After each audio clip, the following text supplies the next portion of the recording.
सबको जुले अस्सलाम वालेकुम। लद्दाख पुलिस अपने सरबराह police chief ADGP UT Ladakh Shri Satish Khandare और हमारे सरबराह दुयम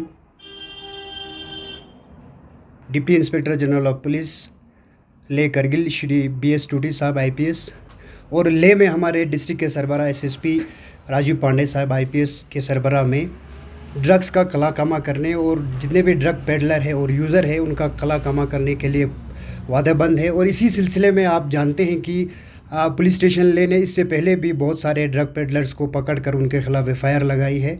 तो इसी सिलसिले की एक कड़ी ये थी कि कल 18 तारीख की रात को हमें देर रात एक इन्फॉर्मेशन रिलायबल सोर्स से ये मिला था कि एक पंजाब का ट्रक है जिसमें एक बंदा जो है वो श्रीनगर से कुछ कंट्राबेंड सब्सटेंस जिसको पॉपी स्ट्रॉ के नाम से जानते हैं, लद्दाख के लिए एक नया नाम ज़रूर हो सकता है, लेकिन पुलिस और ड्रग पेडलर्स के लिए ये एक जाना पहचाना नाम है। ये चीज़ें नशे के लिए इस्तेमाल होती है। तो हमें इन्फॉर्मेशन ये था कि कोई पंजाब का बंदा अपने ट्रक में बहुत कसीर तादाद में, बहुत बड़ी तादाद में जो है वो बोरियों में भरकर कश्मीर से जो पॉपी स्ट्रॉ जो है वो ला रहा है। हमारा इन्फॉर्मेशन जो था वो सटीक था, इसलिए हमने एफआईआर लॉन्च की और उसी एफआईआर के चलते उसी के इन्वेस्टिगेशन के सिलसिले में हमारी टीम जब फ्यांग टीसीपी पे पहुंचा, पीसीपी पुलिस चेक पोस्ट जहाँ पे फ्यांग में जहाँ पे गाड़ियाँ रुकती है और वहाँ पे कोविड-19 का टेस्ट भी सबका होता है, वहाँ जब हम पहुँचे देर तकरीबन 10 बजे, तो ये ट्रक वहाँ इतनी थोड़ी देर में वहाँ आग पहुँची।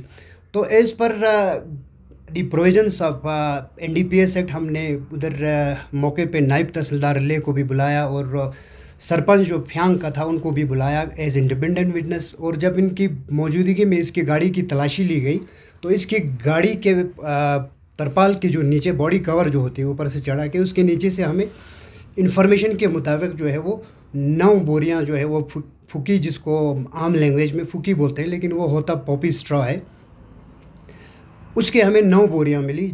जब 9 बोरियों को खोल के देखा गया तो उसमें प्योर जो है वो कंट्राबेंड सब्सटेंस जो वो पॉपी स्ट्रॉ था, उसको जब मौके पे हमने with the help of digital weighing scale तोला गया तो उसका वेट जो था वो 201 किलोग्राम था, 2 क्विंटल 1 किलो, जो एक मुआशरे को तबाह करने के लिए बहुत काफ़ी है, बहुत। तो उस सिलसिले में जब उधर तहसीलदार और दूसरे जो इंडिपेंडेंट विटनेसेस के मौजूदगी में हमने वो सारे उधर सील किया, फिर एज़ पर प्रोसीजर जो है वो केस लॉन्च हो गई, इन्वेस्टिगेशन चल रहा है, बंदा पकड़ा गया है, वो अभी पुलिस रिमांड में है। तो इसी तरह से पुलिस स्टेशन ले का ख़ास कर जो है वो ड्रग के ख़िलाफ़ जो हमारा जो कैंपेन है वो चलता रहेगा। इसमें हम आम आदमी से, आम सिटीज़न से ये रिक्वेस्ट करते हैं कि पुलिस के पास कभी भी इंफॉर्मेशन जो है वो ऐसे ही नहीं आता है, आप लोग ही इंफॉर्मेशन हमें देते हैं। अगर आप लोग इन्फॉर्मेशन सटीक देंगे और डरेंगे नहीं तो ड्रग्स का कला कमा करना जो है वो कोई मामूली बात नहीं है, वो हो सकता है। तो इन्वेस्टिगेशन अभी जारी है, जो भी इन्वेस्टिगेशन में आगे आ जाएगा वो आप सब लोगों के साथ शेयर किया जाएगा। सर, जो लद्दाख जैसे ऐसे छोटे एरिया में इतना सब्सटेंस इतने क्वांटिटी में पकड़े जाना, कितना ये एंड यूज़र कहाँ कैसे आइडेंटिफाई करेंगे आप लोग इसमें? नहीं, ये मसला जो है अभी अंडर इन्वेस्टिगेशन है। ये अभी ये बताना है कि इसका एंड यूज़र कहाँ था, इसका सोर्स कहाँ था, ये बताना अभी मुमकिन नहीं है। ये अंडर इन्वेस्टिगेशन है और इन्वेस्टिगेशन में जो कुछ निकल कर आएगा वो आप लोगों से बाद में शेयर किया जाएगा जब केस जो है वो इन्वेस्टिगेशन जब इसका क्लोज हो जाएगा। सर, जब ये ड्रग्स अभी अब जैसे आपने पकड़ा है उसको किस तरह का, इसके बाद पुलिस को हैंडओवर होने के बाद इसका क्या करते हैं आप?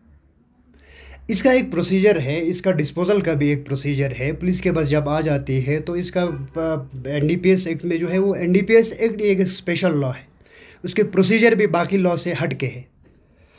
तो एनडीपीएस में जो पनिशमेंट है वो स्ट्रिंजेंट है। आप लोगों को सबको पता है कि एनडीपीएस में जो है वो अगर कमर्शियल क्वांटिटी से ऊपर अगर जाती है तो 10 साल से लेकर 20 साल तक की भी सज़ा हो सकती है।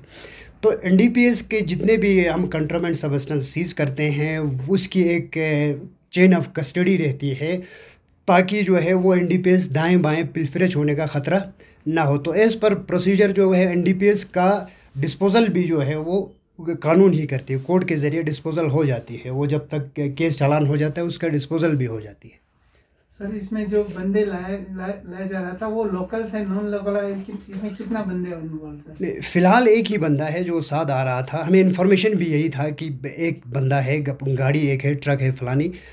फ़िलहाल अभी बंदा एक ही है, उससे इंट्रोगेशन चल रहा है। वो जब तफ्तीश में अगर किसी और का नाम आ जाता है तो एज़ पर प्रोसीजर जो है वो आगे की कार्रवाई चलेगी। सर कुछ दिन पहले भी आपने ड्रग्स पकड़ा था, जो चांगतांग के रेजिडेंट थे, तो उनका क्या अभी इन्वेस्टिगेशन में कितना अभी आगे निकला है? इन्वेस्टिगेशन अभी भी चल रहा है उसका, लेकिन अभी फ़िलहाल वो जुडिशल रिमांड पे है। सर कुछ स्ट्रिक्ट एक्शन होना चाहिए आपके हिसाब से, ताकि आगे भी लोग जो इस तरह का काम करते हैं वो डरे और बिल्कुल भी आगे ऐसे चीज़ें जो है इनिशिएट ना हो? नहीं, जैसे कि मैंने पहले बताया कि एनडीपीएस जो है वो अपने आप में एक स्पेशल लॉ है। उसके पनिशमेंट जो है वो स्ट्रिंजेंट है, बहुत सख्त सज़ा है। लेकिन इसमें आम लोगों को जो है आगे आने की ज़रूरत है। लोग गवाही देने से कतराते हैं ऐसे केसों में, इसीलिए जो है पुलिस का केस जो है वो ज़्यादातर फेल हो जाता है। सर जो कल जो पकड़ा गया था उसका कोई पास्ट क्रिमिनल रिकॉर्ड है या इज अ न्यू? उसका पास क्रिमिनल रिकॉर्ड अभी बताना मुश्किल है। उस सिलसिले में हमने उसके जो इलाके के दाएं बाएं के पुलिस स्टेशन से उनको इन्फॉर्म किया है। वहाँ से जब कोई इन्फॉर्मेशन आ जाता है तभी पता चलेगा कि वो हैबिचुअल है कि उसका ये पहला ऑफेंस है। तो कॉस्ट कितना अभी जो पकड़े? कॉस्ट अभी बताया जाना मुश्किल है, क्योंकि इसके कॉस्ट का जो एस्टिमेशन होगा वो एनसीबी के थ्रू ही होगा। हम आपको पता नहीं चलेगा कि फूकी की या पॉपी स्ट्रॉ का कीमत क्या होता है, वो हम नहीं बता सकते। सर अगर इस केस में मुलजिम को कितने साल का सज़ा का प्रावधान है सर? कितना फाइन वगैरह केस में? एनडीपीएस में मैंने आपको बताया, जैसे एक क्वांटिटी रहती है कि कोई भी ड्रग की, जो ड्रग ज़्यादा ये होगा, स्ट्रॉन्ग होगा, जैसे अफीम हो गया, हेरोइन हो गया, चर्स हो गया, फिर उसके बाद ये पॉपी स्ट्रॉ हो गया, इनमें एक मकदार रहती है, अपना एक शेड्यूल रहता है कि एक स्मॉल क्वांटिटी कौन सी है, उसके बाद फिर कमर्शियल क्वांटिटी कौन सी है, और स्मॉल और कमर्शियल के बीच में जो होती है वो इंटरमीडिएट क्वांटिटी कहलाती है। पॉपी स्ट्रॉ में 50 किलो जो होती है वो स्मॉल क्वांटिटी होती है, लेकिन 50 किलो के जब एक्सीड कर जाता है तो वो कमर्शियल क्वांटिटी में आता है। तो एनडीपीएस में कमर्शियल क्वांटिटी जब आ जाती है तो उसमें सज़ा होती है 10 से 20 साल या 2 लाख रुपए तक की जुर्माना हो सकती है। सर 10 से 20 साल तक की सज़ा प्लस फाइन। सर जब रोड खुल जाता है तो अक्सर ये शिकायत आता है कि मनाली से भी ऐसे स्मगलिंग होता है, तो ये डिस्ट्रिक्ट पुलिस इसको कैसे मॉनिटर करता है सर? अभी जैसे लॉकडाउन भी खुला तो रोड भी खुला, इस पे डिस्ट्रिक्ट पुलिस ने आप जानते हैं कि जगह जगह नाके लगा के रखा है। वैसे आम गाड़ी को पकड़ के आप ड्रग्स अगर आप डिटेक्ट करेंगे तो ये मुश्किल है, इसलिए जो है ये जो है वो सटीक इन्फॉर्मेशन होनी होती है। सटीक इन्फॉर्मेशन आ जाती है, लोग जो है वो कानून के और पुलिस के मददगार भी हैं बहुत सारे, तो इन्फॉर्मेशन जब भी आ जाती है पुलिस तुरंत कार्रवाई करती है और क्रिमिनल्स को दर लेता है। अंत में सर आप पब्लिक को कुछ मैसेज देना चाहें? पब्लिक से ख़ास कर मैं 2 चीज़ें कहना चाहूँगा। एक तो मैं पेरेंट्स से ये अपील करना चाहूँगा कि आप अपने बच्चों पे नज़र रखिए।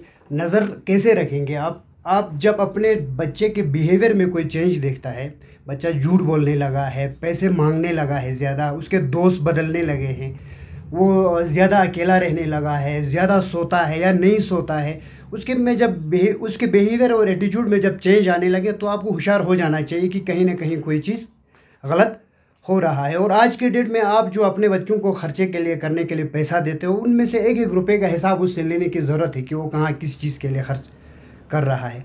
दूसरी चीज़ में हमारे जो बच्चे हैं वो अनजाने में किसी गलत संगत में पढ़कर अगर ऐसी चीज़ में वो इंडल्ज हो गया हो, वो एडिक्ट हो गया हो, अगर सचमुच में सिंसियरली अगर कोई उस चीज़ से बाहर आना चाहते हैं तो एनडीपीएस में प्रोविज़न भी है कि अगर आप यूज़र है, आप एडिक्ट हो गए हैं और अगर आप इस चीज़ से बाहर आना चाहते हैं तो उसमें कानून भी है कि आप के ख़िलाफ़ कोई कार्रवाई नहीं भी हो सकती है, सब्जेक्ट टू द कंडीशन कि आप सिंसियरली उस चीज़ से बाहर आना चाहते हैं। तो रिहेबिलिटेशन का भी प्रोसेस है, उसमें भी पुलिस और एडमिनिस्ट्रेशन जो है वो आपका मदद कर सकता है अगर आप सचमुच में सिंसियरली इस चीज़ से बाहर आना चाहते हैं तो यही मैसेज रहेगा हमारा। Thank you.